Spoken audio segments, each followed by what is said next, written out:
Before we begin, just a few practical things. Tonight's event is sponsored by the Wurrung Trust, which has been backing the work of Fitzroy Library since 1991. And thanks to their support, we're able to offer free literary programs like this one.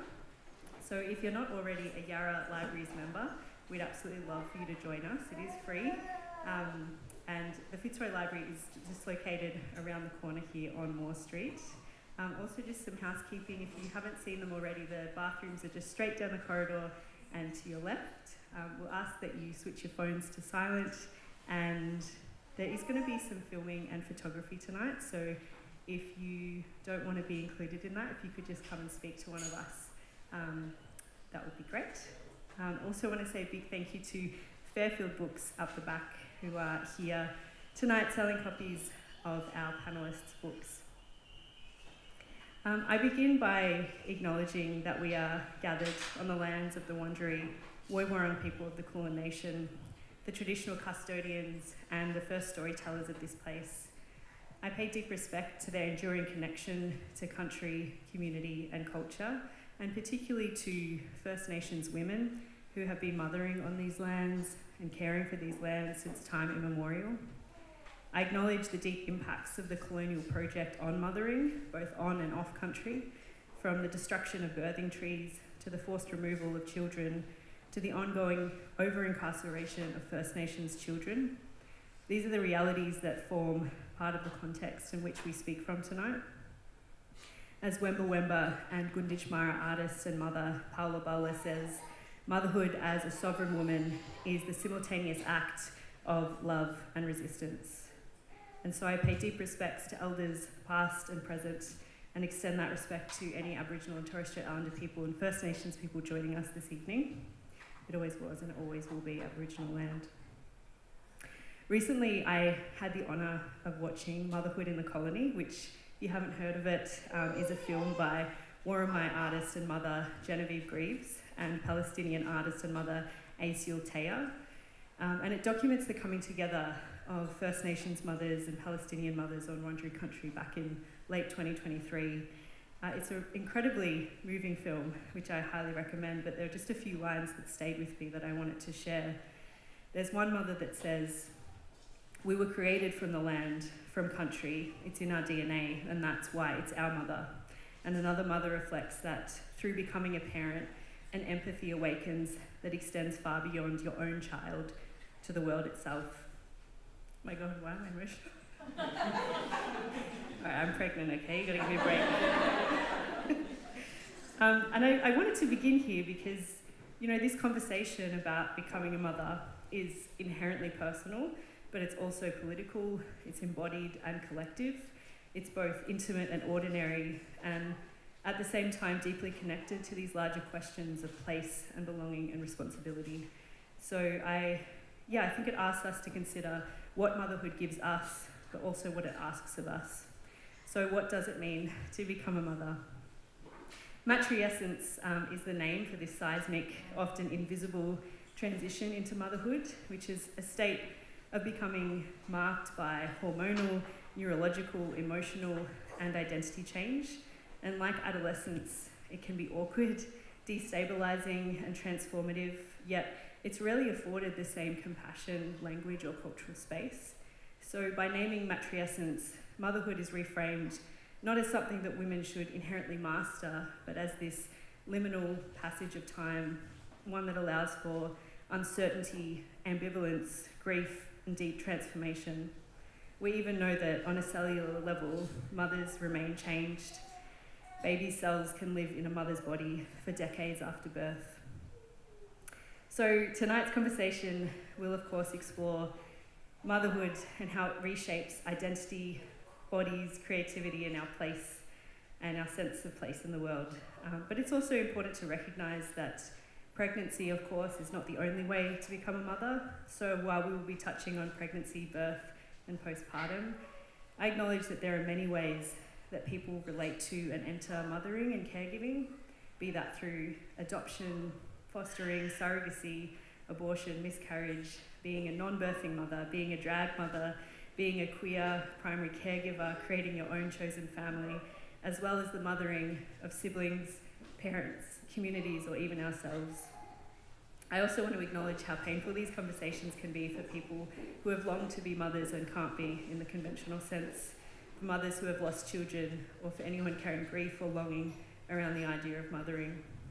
And of course, the experiences of matrescence are vast and varied, and no one single conversation can hold them all. But my hope is that tonight offers insight, resonance, and some food for thought, and encourages more conversations long after this one ends. As Sophie Walker writes, mothering is a learned skill. We know the saying that it takes a village to raise a child, but it takes a community to raise a mother. So let us begin there. It's my immense honour to introduce our wonderful panellists. Just to my right, Sophie Walker, who is the founder and host of the podcast Australian Birth Stories, and the co-author of The Complete Australian Guide to Pregnancy and Birth and The Complete Guide to Postpartum. She holds a Master's in Public Health and is deeply passionate about encouraging pregnant women and their support people to actively prepare for birth and postpartum. Next to Sophie, we have Atong Atem, who is an Ethiopian-born South Sudanese artist and writer living here in Naarm. Her work explores the inherent intimacy of portraiture and photography as a storytelling practice, often using fantastical and surreal framing to challenge how we see and position one another in the world. And Surat is the first photo book by Atong, and it's co-published by Photo Australia and Perimeter Editions. And then at the end, last but very not least, we have the wonderful Rachel Ang, who is an artist and writer working in graphic narratives. Their work has been published widely, including by The New Yorker, The Washington Post, Island, and Going Down Swinging. And their latest book, I Ate the Whole World to Find You, is out now with Scribe. And I'm Beth, I'm your host. I'm a writer and broadcaster, but perhaps most importantly, a mum to a little legend named Bernie, who you'll see running around here tonight. And I've also, obviously got one in the oven too, so please bear with me if I am a bit out of breath. Please, join me in welcoming our beautiful panel.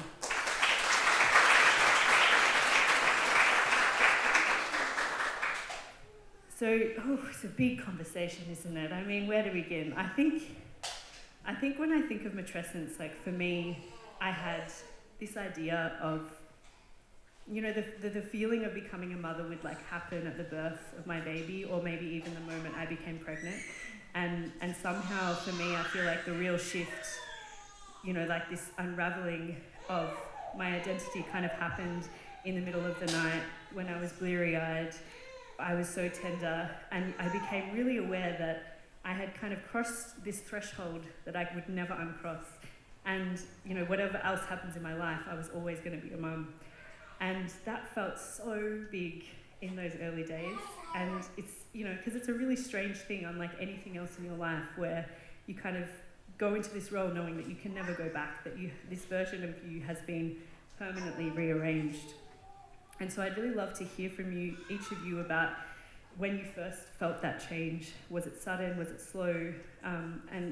What did it change in you? I think, Rachel, we might start with you. Your baby is 11 months, so you're kind of the closest to this transition. Tell us about that for you. I think that I expected that after I gave birth, I would feel this, like in the movies, an overwhelming rush of love and understanding, and I'd be like, okay, I've got the badge now, I'm a mother. But I think, I had a difficult, I was just in a state of shock after the birth, and I was a bit like holding a stranger, do you know what I mean? And we kind of, also he came out not looking like me at all. He looked like 100% like his dad, and I was a bit like shortchanged. I was a bit like, well, I did all the work. Come on, yeah. That's rough. And I don't know, I think I was like mentally maybe not well after the birth, because I spent all my time kind of apologising to him for the traumatic birth, and I was like, I'm so sorry, like this is the world, you probably think it sucks, but like we're stuck here, so and then it wasn't until I think I had a lot of struggles with anxiety afterwards, and it wasn't until quite far in, maybe 6 months, that we looked at each other and I felt that we knew each other, and it was at that recognition that we were kind of comrades, like trying to do the same thing. You know, the project was to raise him, but we had to work on it together. That I was like, okay, I'm here, I'm a mum. Yeah. I think that's quite a common experience, that it isn't always this instantaneous flow of love. Like, I know for me, I think the overwhelming feeling I had at the birth was like awe. I was like, wow, my body's pretty powerful. That's some good stuff. Like, yeah, I know this happens all the time, but you're like, really, I've just, there's no other point in your life where you're like, what just happened? I'm actually, I thought I was weak, but I'm actually like the most powerful person ever. Also, just those post-birth hormones are good. That's good stuff. Highly Something recommend. incredible happened to me today where I was getting off a tram and a huge man got on at the time I left. And he was so large, like tall and wide. And he was wearing a t-shirt that said, product of a strong woman, right? And I was like, yeah, we all are the product of strong women, but you especially. Like, I don't know what it meant. It was a beautiful moment. I don't know how you feel, but it just feels like when you go through that threshold of birth, you're just like, well, everyone is born. That's wild. Like, what? Yeah. Like, why are we not talking about this all the time? Anyway, Atong, what about you? What was your experience like of... I'm having a moment, I won't be too real, but I can't help it. The universe was like, restart, babe. I just wanted to say I'm having a moment. I want to have like a little bit of radical transparency where I'm feeling like, so I've just had my second child who's 5 months old, she's an absolute darling, and my first child who's 2.5 who's there.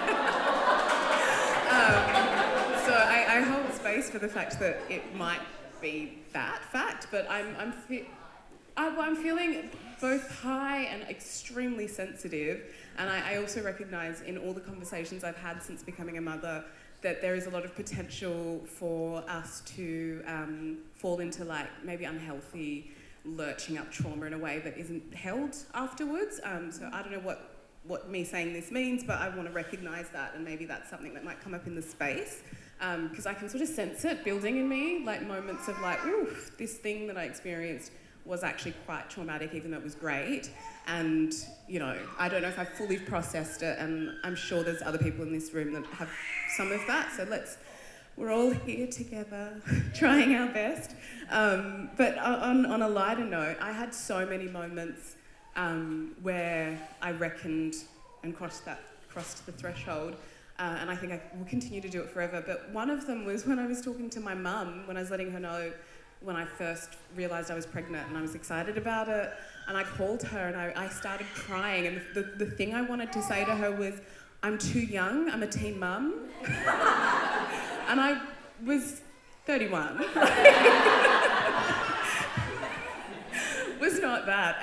And my mum has had 5 kids, and the youngest child she had at 31. So it was like a little bit read the room, like, oh no, mum, poor me.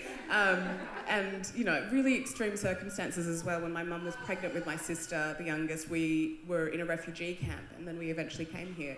So there was this whole thing of like me with like great healthcare access, a great supporting partner, living in bloody Fitzroy North at the time, being like, Mum, I just don't know how I can do, And she was just like, I got you, babe. So there was that. And then another one which I still think about a lot but haven't maybe talked about as much was when I went to the doctors with the follow-up appointments and everything, and my doctor, who's incredible, who I'd been seeing for ages, sort of told me, hey, just so you know, you're about a week away from the date when you can't have an abortion if you wish to. So keep that in mind. And I hadn't really been confronted. Like, I was just sort of going along with it because I am pregnant and I am happy about it and it's happening. And I had this moment where I was confronted with the reality that I have a choice, and I'm in a position where I maybe had taken that particular choice for granted because it just was always kind of available, but I hadn't been really confronted with it. And there was just something really powerful about the fact that I was in a position where I could choose to not, but I was choosing to have this child, and I felt that I could, and I felt supported and all of that sort of stuff, but then also like, it's my choice, I'm not in the sort of situation that women before me have been in where they didn't have the choice, and it was an expectation or a demand, or, you know, they couldn't, or, you know, there's many conversations around choice. But yeah, that moment was so confronting because it has to be quite clinical as well. And it's like, this deadline, this many weeks, this is the procedure, so you know. And it was like this otherwise kind of airy-fairy, beautiful, you know, thing was also quite clinical, practical, and like political. Yeah. I mean, that's massive to, kind of step into the wholeheartedness of the choice, to be like, I am choosing this, even when it's hard, even when it's beautiful. And that's really, I think, it's big, because that responsibility just weighs heavy, you know, any which way you look at it. Sophie, I know this kind of transition for you it's not as recent, but I'm so interested, in obviously your experience, and also you spend so much time talking to women going through this kind of threshold. I'm just interested in both of those. Yeah, it's interesting. I feel like, so I've got 3 boys and my youngest is nearly 7, so it was a little bit further away, but you never forget it.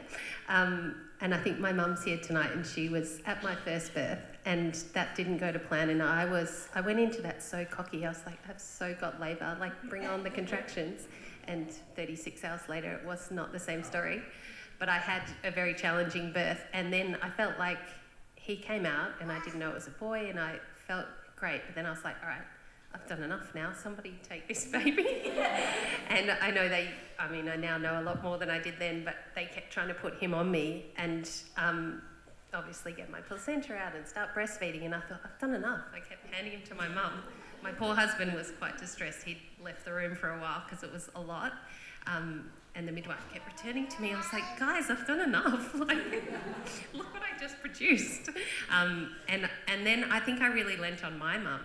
And then I actually go into the whole birth story now, but I hemorrhaged after that, and I didn't feel well. And I said to my mum, I don't feel well. And she's like, she doesn't feel well. And so it's interesting that you drew on your mum and I drew on mine, because even though I'd just become a mother, I really wanted to be a daughter. So it's a real, it was conflicting. And also I was just like, that was not what I was expecting at all. And it changed, and I think I didn't feel overwhelming oxytocin rush that I did with subsequent births, because I was just blindsided. But I think the thing that comes up for me the most in motherhood is that kind of paradox and contradiction. And I was laughing before. I said, I was yelling at my 3 boys who were bouncing off the walls. I'm like, I'm trying to do my hair. I'm going to a motherhood thing. Get out. All of you, get out. And then the youngest said, I've spilled soy sauce on the couch. And I was like, I have to go and say nice things about motherhood. So it's a contradiction, because I mean, they're my proudest achievement, and I do love being a mother, but I also, for my birthday, went to a hotel room on my own. So it's the contradictions. Solitude and finishing a thought. I think probably every mother can relate to that feeling that's here. Like, I obsessed with my son. He can also be a bit annoying, you know? I love him. He's here tonight. Sophie, you're in such an interesting kind of position, because from what I understand, like, becoming a mum really reshaped your life in a really big way. Obviously, you started the Australian Birth Stories podcast. You now have these 2 incredible books. They're wonderful resources for new parents. I'm interested in that kind of shift. Like, it didn't just change your personal life, but also your career and potentially how you make a living. Can you kind of talk about that transition? Yeah, so I started the podcast after I had my second, and that birth was complete polar opposite. 5 hours, just kind of went in, squatted down, and out he came, and I was home for dinner. So opposite of the first. And then I was like, I should talk about birth more often. So the first episode is that lovely birth. But I think I thought I learnt so much in between those 2 births by absorbing other stories, because I thought, right, I went in as a bit of a smarty pants, and my husband was too. We went to the birth classes going, look at these fools, we know what forceps is, we're not having those, all that sort of stuff. So I did a lot of personal growth in between and had a more positive experience. And I think I'm not naive to think that just because I listened to birth stories, my second birth was great. But I think I changed my mindset of just like explored all the possibilities. And even though I was hoping for a vaginal birth again, I thought I'm going to look into caesareans and I'm going to explore epidurals and all the things. So I started to do that, and I thought it really helped me. And I was already working in healthcare with a good girlfriend. We were doing packing saliva kits for like testing at the Cancer Council, actually. And she's like, you should start a podcast, do your own one. And I was like, oh, that'd be funny. Imagine if people like gave me prams and I was like an influencer. And yes, here I am. But literally the first first episode is my second birth, and then I rubbed my sister who's here. I was like, do your birth, and then did close friends, and then slowly realised that I'm not the only one who likes to tell and share birth stories, because now I think there's 8,000 applications through the website. So I'll never have to stop working. And I think I just feel incredibly fortunate that people love it the same way that I love recording it. It's hard logistically with 3 kids to find the time, and to find a time that meets in with naps and things like that. But I always am just enthralled in each episode, and I don't do research, so I'm like, and then what happened? And then, and I edit that out. But yeah, I just love it, and people love to share, and it's beautiful to have been able to create this kind of tapestry now that everyone can draw on and, begin their birth education that way. So yeah, I feel very lucky. Well, as a pregnant person who listens to the podcast, just on behalf of the million pregnant people that are here tonight, thank you. Because it's like such a rich, wonderful resource to be able to, just kind of hear from wise ones that have kind of gone through that threshold. It's really, I found it incredibly comforting. I feel like, particularly my first pregnancy, I popped those podcasts like my multivitamin, it was, just amazing. I think just quickly, another added benefit which I didn't envisage is midwives can listen as certified professional development, so it gives them more exposure to different types of births, so that's a wonderful byproduct. It's huge. What you've done in the birth education space is massive. Maybe I'll go to you, Atong. I know that becoming a mum has influenced your arts practice. I was lucky enough to watch a wonderful interview you did with the amazing Namila Benson on ABC.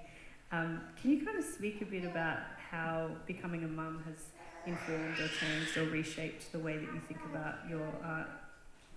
Oh my gosh, yeah, definitely. For those that don't know my work, I'm mostly work in photography, and a lot of it has to do with history, and like historical photographs, especially as an African person looking at the historical kind of colonial archive of photography, looking at the camera itself and the history of photography, because there's so many amazing, wonderful, smart people who've talked about it beforehand, but I'm so fascinated by the idea of like the camera as this tool for telling the truth. So there's some inherent interesting politics in the medium itself, and it's been really great in my practice looking at photography. It's been like such an incredible way to learn about histories in general and the world, and the way that what we prioritise, what we don't prioritise, all that kind of stuff. And when I decided that I wanted to have kids and then started that journey and did it, I naively thought that I wouldn't linger too much on, pregnancy, birthing, all that sort of stuff, and the post-birth life, because I hadn't experienced it, and because there's sort of like a veil of mystery behind it all until you experience it. I now know why, because you don't want to freak people out, but you also don't know how to talk about it. Anyway, the work that I've done has just so fundamentally changed, because like you were saying, and it sounds so basic, but like everybody was born, and it's this like intensely profound thing when you've personally experienced it or been close to it or seen someone experience it, where you realise that thing, that fact of life that is so basic and so pivotal and important and simple and kind of taken for granted is one of the most difficult things to experience, to witness, to participate in. And it doesn't maybe have to be, but it is so profoundly difficult.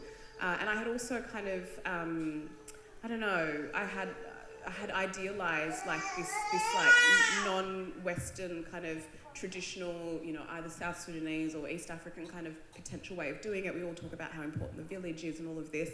And it's been really amazing as well for me to unlearn this, there's no way other to put it than like, regardless of where and when in history and time and in the world we are, birthing, being a birthing person, being a person that experiences birth or has the potential to experience birth is like so difficult culturally. this is just a long-winded way of saying that even if I didn't want to make work that is explicitly about my experience as a mum, it would implicitly be about it, because I'm now having to challenge what it means to be an artist at all, because I have kids who are my priority, which means that if I have to do an event or go travelling or whatever like that it has to work around that. And even something like applying for grants and, can I put the cost of daycare into my grant application, because my child will have to go to daycare for extra hours, or I'll have to get a babysitter or whatever, because in order for me to do this thing for this cultural institution who benefits from my presence as an artist or whatever, like this cultural capital in me being present, what do I get in exchange for it? What am I sacrificing? So yeah, in that way it's definitely impacted, but also in terms of the actual work that I'm making, it's almost impossible to not hone in on this thing. And I've written so much about the experience. I wrote a poem which I read out at an exhibition opening, and I think it's probably not a good thing, or maybe is a really good thing, when at the end of the opening there's people just weeping and leaving because it was too real, and it's because it was so fresh. And in the poem I was talking about, without getting too detailed, I had quite a difficult first birth, ended up having an emergency cesarean, and I was talking about that experience and the viscerality of that thing, that surgery. And I talked about how it felt. The only thing that I could sort of compare it to that I had previously experienced is when I was 20 and I was cool and I'd go to all the parties and we'd all have a little tote bag with all the stuff in it. And I just remember being at the back of the party at 4 o'clock in the morning, everyone's a bit woozy and whatever. And then, someone's like, oh, do you have a lighter? And you're just rummaging through your tote bag trying to find the lighter. I was like, and that's what having a cesarean is like.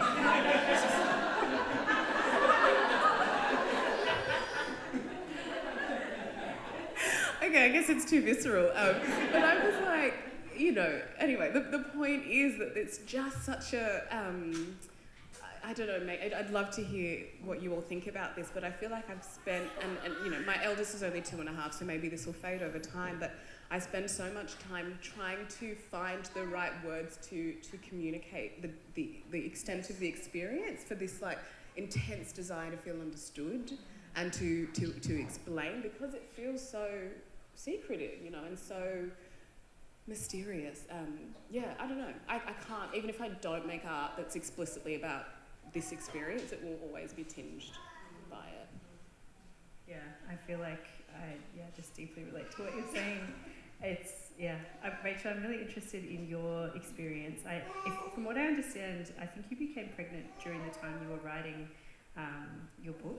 Yeah, I'm interested in how that kind of shaped your practice and your writing, and if that informed what you were making. What was I... So I was working on the book, I was pregnant, I was really struggling to finish it or to know how the last story should end. And then, I actually had a miscarriage. Oh, sorry, I should have not just said that, sorry, anyone for whom that's really raw. It is a really difficult thing to go through, so... and then suddenly it was very difficult, but it unlocked something in me where I could finish it. And at that point, actually, I did feel kind of twinges of what it might be like to be a mother. And I still sometimes look at my child and I'm like, oh, are you the same soul that I met before? Or are you a totally different guy? How many guys, how many of you potential weirdos are there in me? I only know this one guy. he's a little freak. So I finished the book and then I gave birth. No, hang on. I gave birth and then the book came out about a month later. And then I had written about birth in this kind of quite visceral way without actually having experienced it myself. I had this kind of abortive experience. But I could feel my creative interests kind of changing and veering off and doing something else. And now, maybe I really resonated with what you were saying, Atong. I can feel myself being like cracked open, and I don't know, some big change is happening in my creative process, and that's practical stuff about like not having time and feeling kind of crazed. But it's also like not caring about things that I used to care about, like throwing away the old me and becoming this new person, and I don't know who she is. I can feel my creative practice is kind of growing at the same rate that my child is, almost, if that makes sense. And it's like, who are you turning into? And you're so influenced by your flesh and blood brother. Like, who is this new me? And also, like, what does this mean? Because I worked for so many years to try and become an artist, and now I'm like, do I care about the same themes that I cared about before? I think so, but then now there's these other kind of threads as well. I was always very interested, for example, with the inner child and how that echoes through our life. And now I'm like talking to my inner child every day now, right? Is this healthy? Like, what's she up to? It is changing, but I don't know in what way. I feel like I didn't answer the question very well. So no, you absolutely did. I think it's really powerful to be changed by it, to allow yourself to be changed by motherhood. And obviously, your preoccupations change, the way that you're thinking changes, your attention, it all changes. Like, I think it is beautiful that you can kind of embed it into what you're making, because it's honest, right? Like, it's just like, that's like both practically and kind of philosophically, it's what's happening. Rachel, something that I'm loving about your your journey into motherhood is the way that you kind of share little fragments online. You share what you're reading to your babe, or you're kind of, you're drawing your little one and kind of expressing these, like, seemingly small but like quite profound little snippets of like the minutiae of motherhood. I'm really interested in, I suppose, how like mothering is kind of is influencing the way that you engage even with that online space, because it's like, it's such a minefield, and I feel like I could have a whole conversation about that, but like you do it really beautifully, because it's like, I feel like you're kind of sharing parts of your experience and also your baby, but because you're a beautiful illustrator, it's kind of like you're shielding him in a way, like you're kind of able to add that kind of layer of protection, because it's kind of through your own arts practice. I'm interested in how you think about that. It's that mix of shielding, defending him, but also making myself so vulnerable, right? That feels really like illicit and dangerous, because so I have like such kind of fraught feelings about sharing images of children online, because of the world we live in.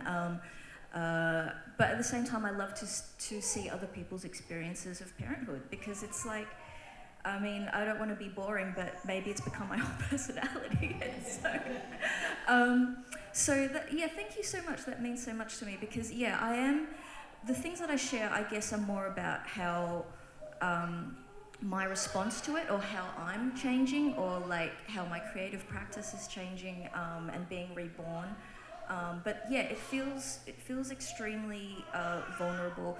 I think, Atong, I'm very interested in how you feel about these issues, because your practice, I love your work, by the way, is so much about how images of people, the self, are constructed and formed and framed, and how we then make images of children and of motherhood, right? Because I feel that when you're a mother, especially if you're, a mother, an ethnic person,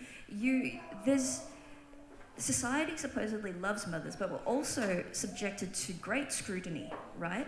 And the person of colour who dares to procreate and pass her DNA on is subject to intense kind of judgment. And to be out in public, to be online is like very fraught, sorry, I sort of word vomited at you, but like, what do you think about those kind of things? Like, obviously, we were talking about, like, wanting your kid to shut up so you can look at photos of them, right? In, like, the kindest way possible. Yeah, I love my child. Put him to bed so I can look at these photos of him. And it's like, how do you feel about those images? Because you're an image maker, yeah. I think about that a lot, and I will try to make this brief because I think about it a lot. But I love taking photos, and there's, you know, thousands of photos of my gorgeous kids on my phone, and I have this like real desire to share things. I think I wouldn't be an artist if I didn't have that desire, and I love vulnerability as well. But there is that desperate need to protect my kids. So, you know, I'm one of those people that shares the like, you know, back of the head photo, or like sometimes the like emoji over the face. But even then I'm a little bit like, oh, what is this desire that people have that I'm feeding into to see other people's kids? Like something about that feels really odd and wrong. And it's not inherently wrong. I think it's actually quite a beautiful thing, the natural, I don't know if it's natural, but the instinct to want to see other people's kids because they're cute and you want to see what's happening. But I think what's weird about it, or how it's weird now, and this applies to almost everything that I do because I'm a visual artist, I think that we're just not meant to see so much. We're not supposed to know this many people. We're not supposed to be in the lives of so many people.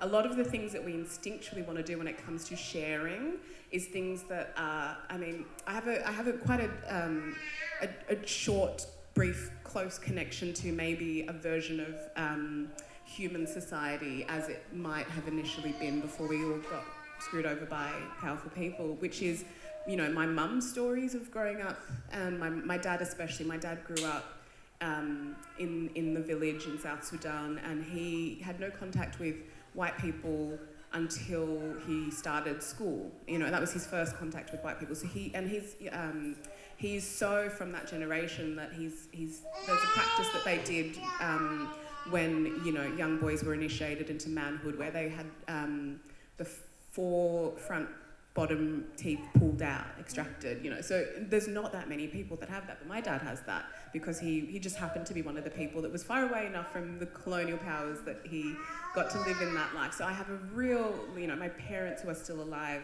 which I'm grateful for, are able to tell me their experiences, and I can defer to them when I'm curious about, like, why is this thing so hard?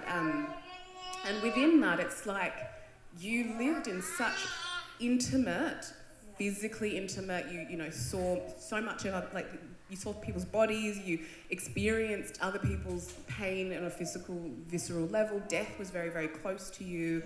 You know, the transition of death to life, life to death, and so on. All of that stuff, that cyclical stuff, was so intimate that it's totally normal. And I don't know if you can relate to this, but when you were talking about, you know, ethnic connections, I thought of other ethnic connections, which is the ethnic obsession with documentation and taking photos. And I think maybe that comes from that root of being only a couple of generations away from everything was so close and intimate.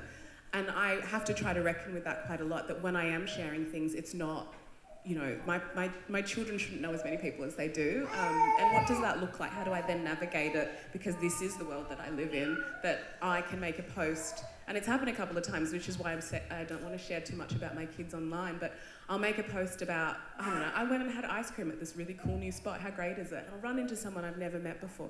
I went to that restaurant you recommended. It was really nice. And it's like, I'm glad I posted that like 3 days after. And it's not that there's anything, like it's inherently great. I want to share. I want those places to be known. I want people to go to those places. But then it becomes like, you know, how much intimacy is too intimate? Disclosure as like, also like a, you know, the feminist act of not disclosing is something that I'm trying to kind of learn to do as well. Like I think there's patriarchal pressure maybe for feminized people, or like, you know, women, or to be expected to be vulnerable and to be expected to give of themselves at any note, like for the benefit of the greater society. And it's, you know, anyway, tangent. What do you think? It just brings up, it's hard. I have shown my kids on, because I feel like that's relatively new. Everyone's like, buckle up, we're not doing it anymore, and I totally see why. But I think I've been more exposed to not being able to show breastfeeding images and not being able to show vaginas and heads coming out, and I'm trying to educate and inform and normalise these things, and all of that censored, even though on all these platforms, breastfeeding, birth is like in a special category where you should be able to share it, but every time I post anything that's just showing a bit too much, they'll be like, we're going to pull down your account. And it's my business and it's the way that I communicate. So I now don't share nearly as much, but I couldn't do a full frontal birth video. Like, that would bring down the whole page. So I know it's aside from showing faces, but it's very hard. Well, it's very hard to educate and normalise things when you can't, when it's not valid, but it's fine if it's in a string bikini and, you know, like all the porn that pops up randomly gets through, but we're not allowed to honour and celebrate and educate with real life imagery. It's so hard. It's incredibly confusing, I think, particularly in that early postpartum period where, like, the images that you are exposed to, you know, so much of kind of mothering, I think, particularly in those early days, like, happens in the home. So, like, your connection to the outside world perhaps is on your phone, and if you have this kind of mediated experience of, like, what it is to be a woman, a birthing woman, what a postpartum body looks like, it's a really tricky space to navigate, because you kind of want to, there's so many points of tension, right? Like, I definitely felt like I kind of wanted to participate because I wanted to participate in, like, a way that felt like it's what I wanted, like it's what I was seeking out, but at the same time, I think, yeah, particularly that postpartum period, like, when you've just had a baby, your body has opened, you are so porous, you are so kind of, I don't know how else to describe it, but you feel kind of quite vulnerable, but you're also kind of isolated. And it's like a really hard space to navigate when you're online and you have all of these kind of conflicting ideas of what it means to be a person at that time when you're still really grappling with that. Yeah, I don't really know what I'm saying, but I guess, like, it's a minefield being online and being a parent.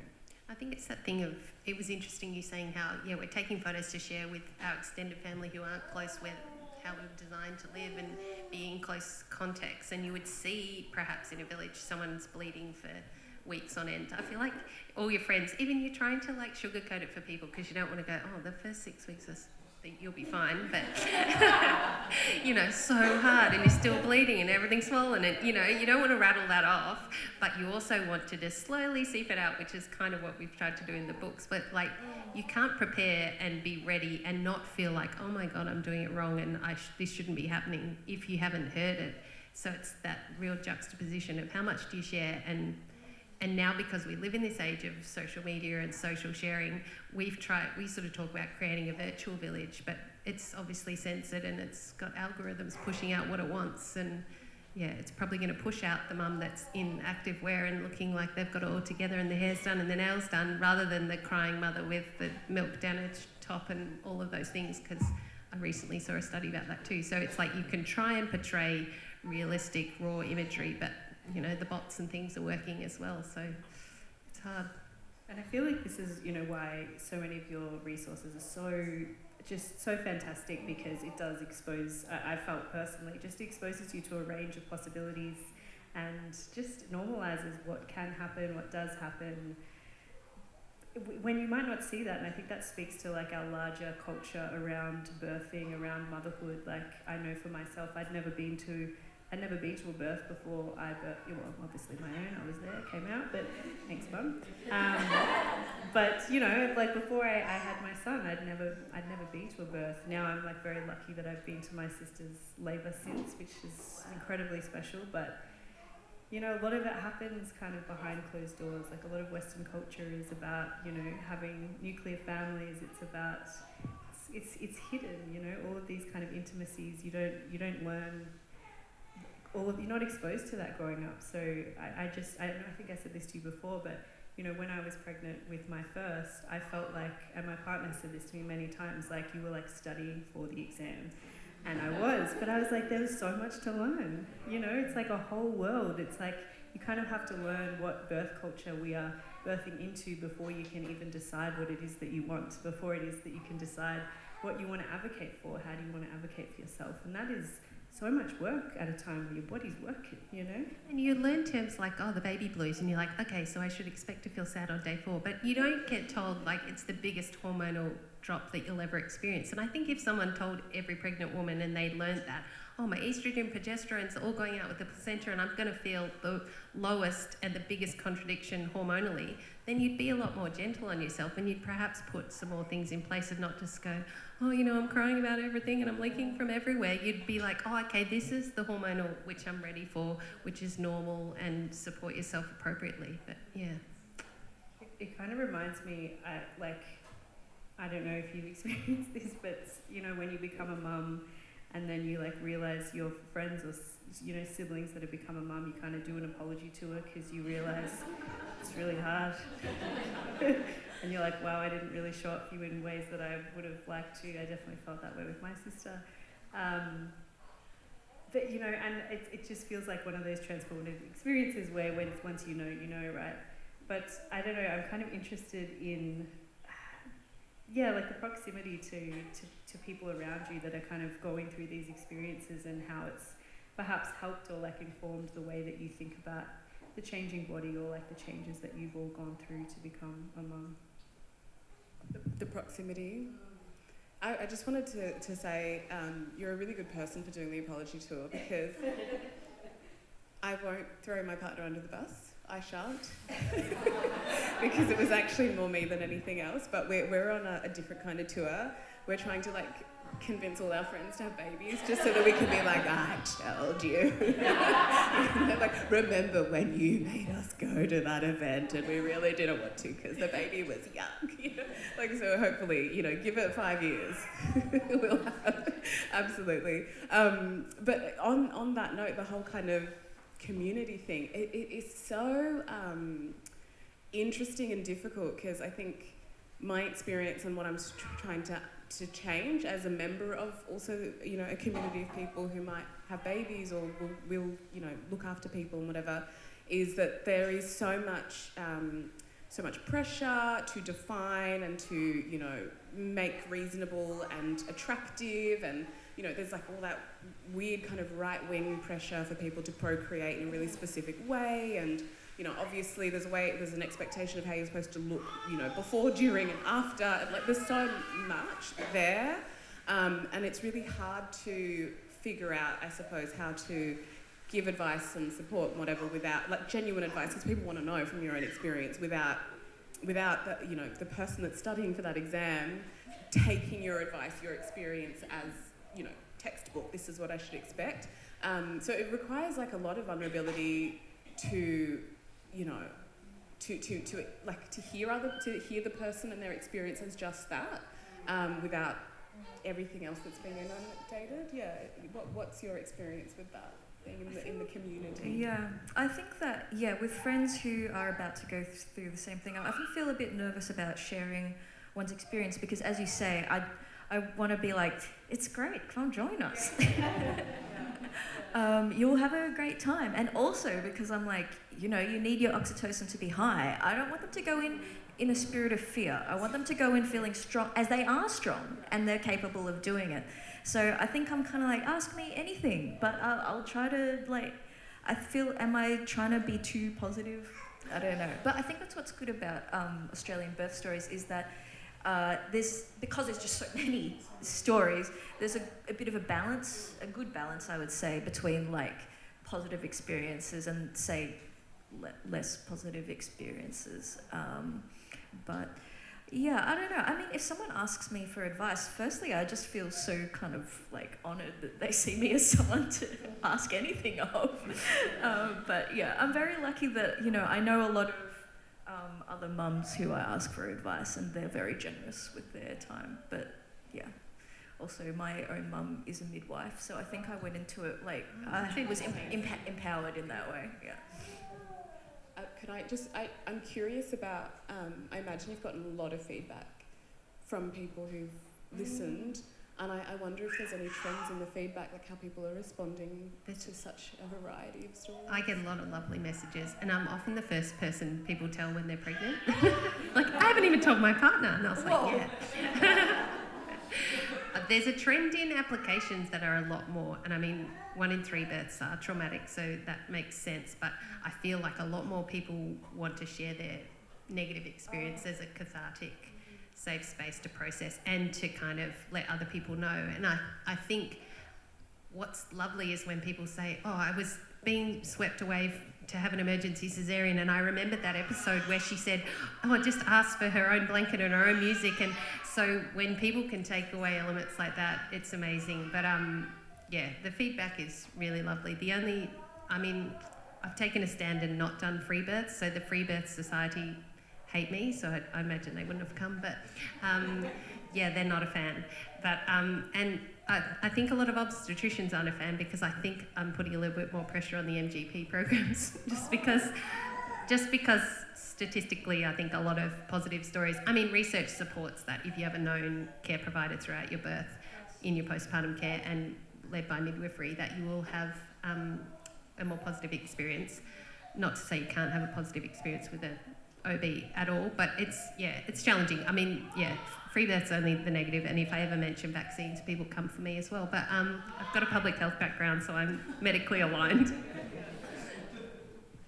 I feel like we've spoken a lot about how, motherhood can kind of shape our ideas, the philosophy or the way that we live our lives. I'm really also interested in how it changes our attention and our perception of attention. Like, I don't know how you feel, but right now I'm obviously here in this panel, but part of me is also like, where did Bernie go? What's he doing? Is he eating dinner? Like, do you think it's going to be hard to put him down tonight? Like, how is my baby kicking? It's like, I've never really experienced before becoming a parent how you exist in these like dual realities. I remember talking to my sister when, she had a couple of kids. That was before I had Bernie, and she's just so amazing at like maintaining the conversation, but put that down and just, but then also like, yeah, you're gonna light yourself on fire, but then keep talking. And I would just be like, what is happening?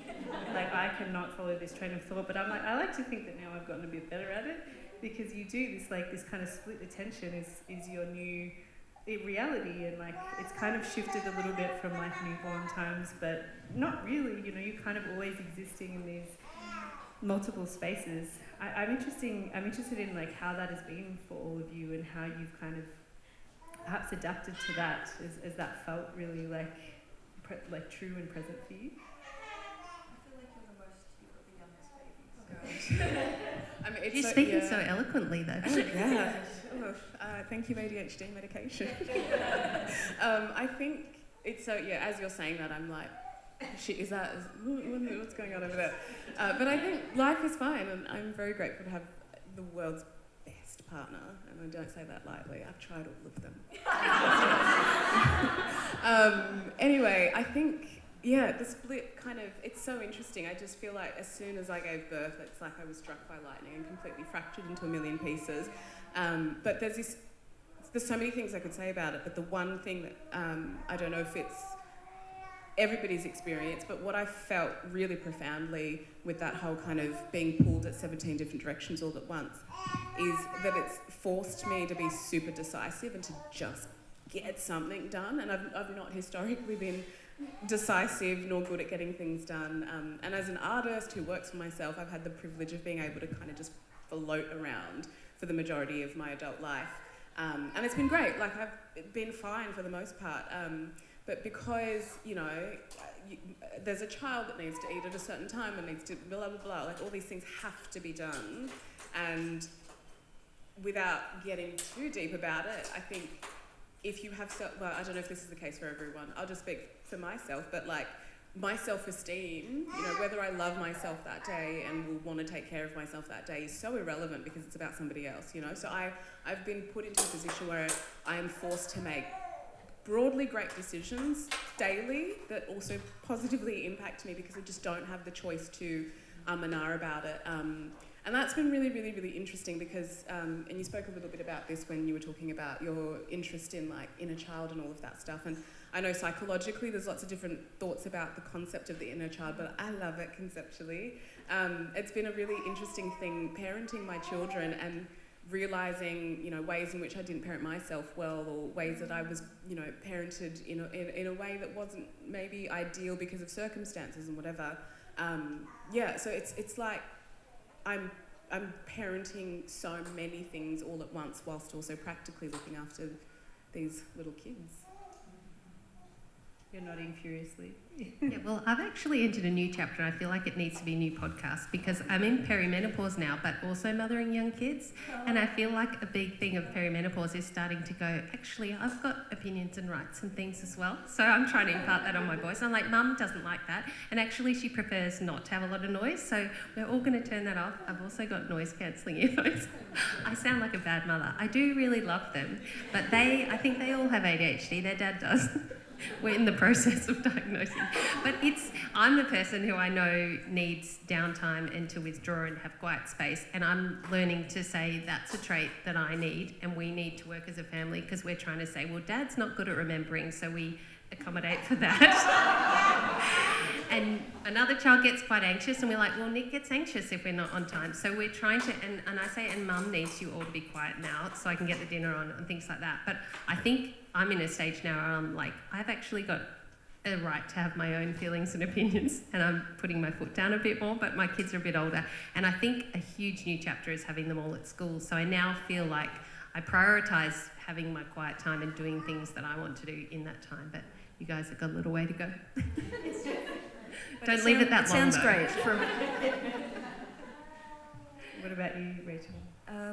Yeah, same. I feel like my attention just like has shattered into 100 little bits. It's very, I feel like, you know, there's kind of the two sides of being an artist are having that time to be really introspective, to go deep on, to do deep work, to be able to focus and get into the flow state. And it's very hard to do that in short blocks. But then the other side is doing events like this and getting to talk to people and getting to share your work with the world. And I find this also like quite challenging because what you were saying about Bernie, like, is he having dinner? Is he going to sleep? You know, like I'm always kind of, the thing I was most nervous about this event was leaving my partner to do bedtime. He's totally capable, but I'm just like, oh, but what if my kid needs a titty, you know? Like, I remember, you know, when my child was 5 months old, I went to the Writers' Festival, but the Writers' Festival was cancelled because of a flood. So I was like, okay, like I better organise to do some things. I organised to do some interviews and stuff. And then I managed to set one up. We were by the pool trying to record, and my partner was helpfully like holding the baby at a bit of a distance. And then he dropped the baby's head on like the edge of a pool table, you know, like outdoor table. It was real, and I heard this like the donk of my baby's like head hit the table, and I was just like, obviously they started screaming, and it ended the interview, and I was so rattled. I just couldn't return to the interview. I couldn't hear the questions. Like I couldn't focus or think about anything except my child's head. And yeah, the same now. I'm kind of like, I'm listening to you. This is all so interesting, but at the same time, I'm like, oh, but what if he's crying right now? Is my partner okay? You know, it's yeah. No, I totally relate, and I feel like for me that was just something that I don't know if it was ever explained to me, but you know, you can't really prepare for that because it like fundamentally changes the way that you think. And it's maternal preoccupation, and it's like biological. And I think that's what's so profound. I felt like after my first birth, I was like, oh, I'm an animal. And we're all animals, and it smells very earthy, birth. And I feel like it really brings you back to like, oh, so I was designed. So, I mean, you have done such a wonderful job just because you rigged that way and your brain is literally changing, getting ready for the next stage. So, aren't we amazing? Yeah, I mean, that's such a good point about the animality, because I feel like that's something I've thought a lot about, particularly in that, you know, just pregnancy, birth, like postpartum, you're like, yes, we are just animals. It's just all blood, shit, tears, you know, leaking breasts. Like, that's where we're at. And it's quite humbling in a way, because you're just like, we all are, and it just kind of, I don't know, I found that incredibly grounding. I'm conscious that I need to wrap up soon, but I'd love to kind of end by, you know, Atong, I know that you've spoken about your mum. Like, I'm really interested in how our own mothers, be it biological or maternal figures in your life, have kind of shaped the ideas that we carry about motherhood, be it practically or, you know, emotionally, psychologically, whatever way you want to take that. How that's kind of informed or, just changed the way, or, that you think about your own mothering? Yeah, I'll start since I did sort of speak about her. My mum and I have had a pretty standard textbook kind of mother-daughter relationship, and you know, when we came to Australia, I was 5 years old. I have 2 older brothers. I have a younger brother, and my mum was pregnant with her 5th child. None of us spoke a word of English. Dad wasn't able to come for about 10 more years because of, you know, visa stuff. We came during the Howard government, so, you know, life was interesting. And we were thrust onto, I don't know if anyone's familiar with the Central Coast of New South Wales, extremely beautiful place, but not the most welcoming place. And we, you know, the government was like, refugee family, why don't you go live just south of Newcastle? And we made do. But yeah, there's just so much, you know, I grew up and I wanted like the Billabong backpack and I, you know, wanted this, that and the other with, you know, my mum on Centrelink and blah, blah, blah. And then as an adult, we got closer because I matured somewhat, but it really wasn't until I had this experience that was just a snippet, like a minute, significantly more privileged example of her life. One that I also got to choose, and you know, there's ways in which my mum made many, many choices and has been totally empowered in terms of being a mum and all of that stuff, but you know, cultural conditioning, all that other stuff, like the life she had, who knows if it would have been the same had she had the same privileges that I've had, that she worked for. But there was just an incredible like reverence that emerged out of me. And it happened while I was in labour because unfortunately I had an awful 30-hour painful unmedicated labour, not by choice. I loved medicine, I wanted medicine. And it was just, and my mother was there and my partner were there, they connected. But yeah, there's just something about the fact that this person who put up with my shit for my entire life and sacrificed so much with a smile on her face, because we would smile at the end of the day or whatever, that she still presented motherhood as something that I would want. You know, that she raised me in a way where I was like, when I grow up, I'd like to be like my mum. And she had every right in the world to tell me, don't do this, like run for the hills, or this is really hard, or to complain. And she, there's just such an intense power, and I just hope, you know, in her heart of hearts that my mother is happy with the lot that she's been given, and that she recognises like how special, powerful, beautiful, wonderful, all those things that it is. And you know, there's that thing that they talk about. I promise I'm going to wrap it up. I'm just really emotional. You know, there's that thing they talk about how, you know, if you've got what are they called? Yeah, the cells stay in the DNA. ovaries. Yeah. So you know, there's something.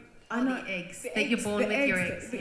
So at like 22 weeks or something, if you've got ovaries, your eggs kind of develop. And I constantly look at my children who look like my dad and my mum, and I just think like you were in my, part of you was in my mother, you know, before I even was fully formed. And there's just something so inherently spiritual, but also animal and real and visceral about this whole thing. I love my mum. After that, I love your mum too. She just sounds like a nice lady. Yeah, it's really same. It's really, you know, growing up, I had quite an embattled relationship with my mother, kind of similar in some ways, different in other ways to what you described, being immigrants.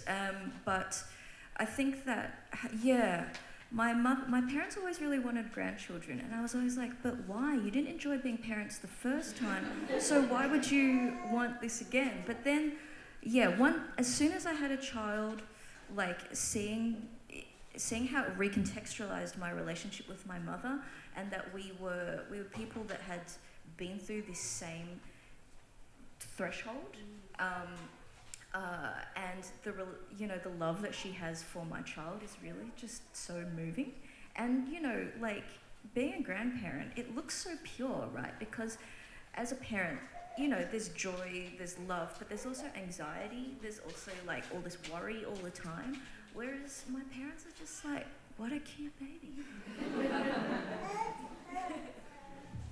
I could go on and on, so I'll try and be brief too, because my mum's also here. But we're very close, and she is a very involved grandma, and she's minded the kids, and I didn't intend to fall pregnant while I was living at home. Me and my partner went back and did postgraduate study and lived at home and fell pregnant, long story. Anyway, she got to have a lot of time with her first grandchild. Every morning I'd have a shower and she'd hold him, so there's special bonds there. But we've just spent the whole summer at her house by the beach too, so she sees a lot of us, and she loves them even though they're very chaotic and the opposite to me and my sister. But I think there's a beautiful new chapter in your relationship when you become a mother with your mother, and I think I reflect on my childhood and go, how'd you do that? Because my mum was a single mum for a long time, and yeah, like, how did you take us all away, and how did you manage to do that? And you picked us up from school every day, but you were working full time. So I feel like that's a beautiful new chapter, and the fact that she loves my children in the same way that I do is so unique, and there's only a few people that will look at them that way. So yeah, it's very nice. Oh, so incredibly special. I also have my beautiful mum. She's about to cry. And it totally recontextualises your relationship. Like, I do remember when I was young, my mum would say to me, when and if you have children one day, you'll understand X. And I was like, yeah. And now I'm just like, oh, yeah. But, it's taken like 35 years for you to feel vindicated. But I hope you do, because I'm like, she did a lot. Anyway, you're amazing. It's so special to hear about the influence of all of the... I can just see you crying. I'm just ignore it. I think that's a really beautiful spot to end on. It's been such an immense privilege hearing from you all. I love conversations like these and feel so grateful for all of your time and expertise and wisdom. Please give a huge round of applause to our incredible panel.